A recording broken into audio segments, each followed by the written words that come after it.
Going into the 1999 NHL draft, there was a very unique situation for teams selecting in the top 5. There were 2 prospects from Sweden, a pair of identical twins who had almost telekinetic powers when playing together. One's more of a passer, one's more of a shooter. But how in the world would a top 5 picking team obtain another pick in the top 5 to select both brothers?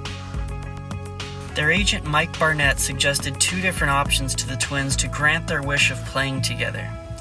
Either enter the draft, get selected by whichever team, never sign a contract, come to North America to play junior hockey for 2 years, and then become free agents.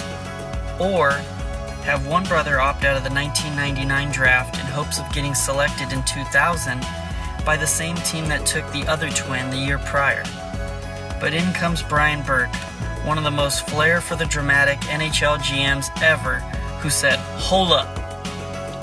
Vancouver Canucks GM Brian Burke, who possessed the 3rd overall pick in the draft, with the strong recommendation of European scout Thomas Gradin, who put other Swedes like Matthias Ohlund and eventually Alexander Edler in Canucks jerseys, wheeled and dealed until he had another draft choice in the top 5.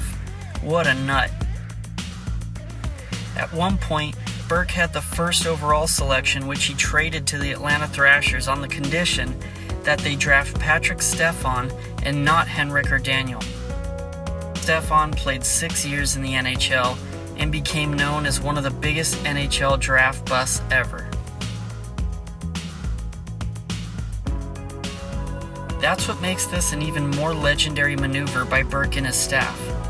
The 1999 NHL draft is highly regarded as the worst draft in NHL history.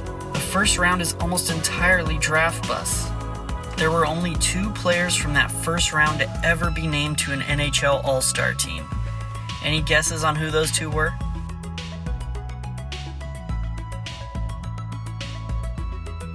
Henrik and Daniel went on to become the number 1 and number 2 leading scorers in Vancouver Canucks history, respectively, with Daniel being the highest goal scorer and Henrik being the all-time assist leader. Daniel won an Art Ross for most points in 2011, while Henrik won one in 2010, along with the Little Ol' Hart Memorial as the NHL's most valuable player.